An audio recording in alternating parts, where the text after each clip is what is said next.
रक्षाबंधन का दिन भाई बहन के लिए साल का सबसे खास दिन होता है। लेकिन क्या हो उधर यही दिन उनकी जिंदगी का सबसे अजीब और डरावना मोड़ बन जाए। प्रेरणा मोहित की छोटी बहन थी। 3 साल पहले हुए एक दर्दनाक कार एक्सीडेंट में उनके मम्मी पापा नहीं रहे। तब से मोहित ही माँ बाप बनकर प्रेरणा की देखभाल कर रहा था। आज रक्षाबंधन था और घर में सुबह से ही एक प्यारा सा हंगामा मचा हुआ था। इस बार गिफ्ट में नया फोन चाहिए तुझे? हाँ, फोन चाहिए मुझे। और भैया वो वाला फोन जिसमें सुपर क्लियर कैमरा है, सेल्फी खींचो तो लगे मॉडलिंग शूट चल रहा हो। अरे अच्छे सेल्फी के लिए फोन की नहीं, अच्छे चेहरे की जरूरत होती है। उसमें बेचारे फोन का क्या कसूर। काश राखी की जगह मिर्ची की माला ही बांध देती, तब शायद आपको समझ आता। अच्छा बाबा, नाराज मत हो, ला दूंगा अच्छा सा फोन मेरी प्यारी बहना के लिए, पक्का। दोनों बहन भाई रक्षाबंधन मना चुके थे और अब उनके बीच ऐसे ही हंसी मजाक चल रहा था। तभी अचानक घर की डोरबेल बजती है। इस टाइम कौन आया? अच्छा हाँ, शायद पार्सल वाला होगा। मोहित ने जाकर दरवाजा खोला तो सामने पार्सल वाला ही था, लेकिन उसके चेहरे पर एक अजीब सी हंसी थी। उसने मोहित को पार्सल दिया और बिना ओटीपी पूछे सीधा पलक झपकते ही वहां से गायब हो गया। बड़ा ही अजीब आदमी था, ओटीपी भी नहीं पूछा। खैर बाद में खुद ही फोन करेगा। क्या है इस पार्सल में भैया?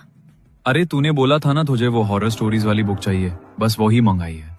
थैंक यू भैया, लाओ दिखाओ। प्रेरणा ने बॉक्स खोला तो उसमें किताब के साथ साथ एक और छोटा बॉक्स भी रखा था। जैसे ही उसने वो दूसरा बॉक्स खोला तो उसमें उसी किताब के नाम से एक गेम था और उसके साथ एक नोट भी रखा हुआ था। प्रेरणा ने वो नोट निकाला और पढ़ने लगी। आप हमारे पहले कस्टमर्स हैं और इसलिए ये स्पेशल हॉरर गेम सिर्फ आपके लिए है। आत्माओं से बात करने का शौक है तो एक बार इसे जरूर आजमाइए, पर याद रखिए अगर ये खेल खुल गया तो जो आत्मा आएगी वो सिर्फ खेलने नहीं, रहने भी आ सकती है। वाह, अब ये भी नया ट्रेंड आ गया है लोगों को डराने का। आत्मा वात्मा कुछ नहीं होता, पता है ना। ऐसे कितनी फालतू गेम्स खेले हैं कॉलेज में, सब ड्रामा होता है बस। हाँ, पर भैया इस वाले गेम में कुछ तो अजीब है। मतलब देखने से ही कुछ अनकंफर्टेबल लग रहा है। मुझे तो लग रहा है इसे डस्टबिन में फेंक देना चाहिए।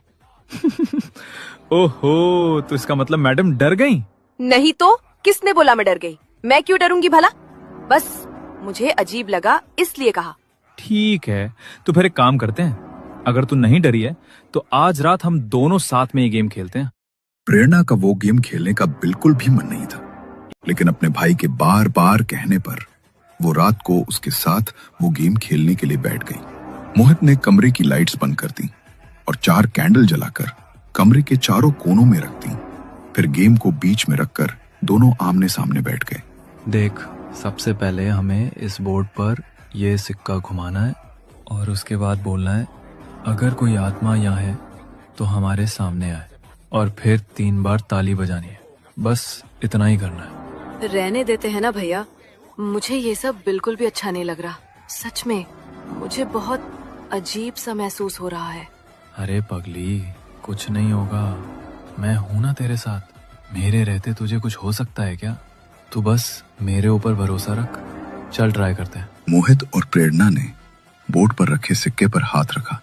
धीरे धीरे सिक्के को गोल घुमाया और फिर उसे बोर्ड के बीच में रख दिया। इसके बाद दोनों ने एक साथ कहा, अगर इस कमरे में कोई आत्मा मौजूद है तो हमें अपने यहाँ होने का एहसास कराओ। ये सवाल पूछकर दोनों ने 3 बार ताली बजाई। कमरे में कुछ पल के लिए सन्नाटा छा गया। कोई हलचल नहीं, कोई आवाज नहीं, सब कुछ वैसा ही शांत था। लेकिन तभी मोहित जोर जोर से हंसने लगा। भैया आप इस तरह हंस क्यों रहे हो? आपको कुछ हो तो नहीं गया भैया? अरे यार, तू कितनी बड़ी डरपोक है। तेरा चेहरा देखकर तो मेरी हंसी रुक ही नहीं रही। कुछ नहीं है इस गेम में, कोई आत्मा वात्मा नहीं आती, सब फालतू का टाइम पास है। चल बंद कर इसे अब। मोहित ने गेम बोर्ड से सिक्का उठाया और बोर्ड को फोल्ड करके बिस्तर पर रख दिया। लेकिन जैसे ही वो दोनों पीछे मुड़े, वो बोर्ड अपने आप फिर से जमीन पर उसी तरह खुला हुआ रखा था। तभी उनके कानों में कुछ अजीब सी आवाज पड़ी और जब उन्होंने धीरे से पीछे मुड़कर देखा तो बोर्ड अब बिस्तर पर नहीं था, बल्कि जमीन पर खुला हुआ रखा था और उसके ऊपर वही सिक्का भी रखा हुआ था। भैया, अभी तो आपने ये बोर्ड फोल्ड करके बेड पर रखा था, तो ये नीचे कैसे आ गया? और ये तो बिल्कुल उसी जगह पर वैसे ही रखा है जैसे पहले था। देखिए, आप मेरे साथ कोई मजाक तो नहीं कर रहे ना? नहीं प्रेरणा, मैंने कुछ भी नहीं किया। मुझे खुद भी समझ नहीं आ रहा है ये सब कैसे हो रहा है। अब वो दोनों बुरी तरह घबरा चुके थे। तभी अचानक कमरे का दरवाजा अपने आप बंद हो गया और कमरे में एक अजीब सी ठंडक फैल गई। खिड़कियां अपने आप खुल गई और बहुत तेज हवा चलने लगी, लेकिन इतनी जोरदार हवा के बावजूद कमरे के चारों कोनों में रखी मोमबत्तियां बुझी नहीं। भैया, मुझे बहुत डर लग रहा है। प्लीज इस रूम से बाहर चलते हैं ना? हाँ छोटी, डर मत, मैं दरवाजा खोलने की कोशिश करता हूँ। वो दोनों भागते हुए दरवाजे की तरफ गए, लेकिन लाख कोशिशों के बाद भी दरवाजा खुलने का नाम नहीं ले रहा था और कमरे में फैल रही वो ठंडक अब और भी ज्यादा बढ़ती जा रही थी। तभी उनके कानों में एक अजीब सी आवाज पड़ी, जैसे कोई कमरे में बहुत जोर जोर से सांसें ले रहा हो। उन्होंने हिम्मत करके पीछे मुड़कर देखा, लेकिन वहां कोई नहीं था। तभी मोहित का शरीर जोर जोर से कांपने लगा। वो अचानक हवा में उठा और सीधा सामने की दीवार पर जाकर टकराया। उसके सिर पर जोर से चोट लगी और खून बहने लगा। माया, माया, ये सब क्या हो रहा है? आपके सिर से तो खून बह रहा है। हमें ये गेम नहीं खेलना चाहिए था भैया। मोहित इस हालत में नहीं था कि कुछ बोल सके। प्रेरणा जल्दी से अपनी अलमारी की तरफ भागी, एक कपड़ा निकाला और मोहित के सर से खून पोंछकर उसके माथे पर वो कपड़ा कसकर बांध दिया। धीरे धीरे कमरे में छाई हुई ठंडक थोड़ी कम हुई और तेज चलने वाली हवाएं भी अब शांत होने लगी। उन्हें लगा शायद सब कुछ अब ठीक हो गया है, लेकिन तभी उन्हें वहां किसी के कदमों की धीमी आहट सुनाई दी। ऐसा लग रहा है कि अभी भी हमारे अलावा कोई और मौजूद है।